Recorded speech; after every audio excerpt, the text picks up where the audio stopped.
mare. Ito pong aming ulam today. Dala po ng aking mister at nagdadaing po ako ng, alam nyo po yung isdang aswang mga mare. Yan po ang idadaing ko. Inano ko po siya, dinaing ko po siya. Yan po. Inabad ko lang po siya muna. Mamaya-maya ko na po siya ibibilad.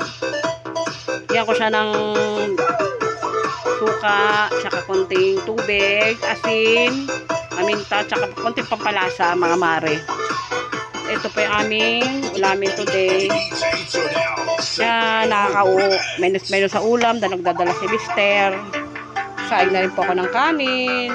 Para mamaya magpiprito na lang mga mare. Ito na ang bagong TikTok mixes ni DJ Junel. Yan mga mare, bye-bye po.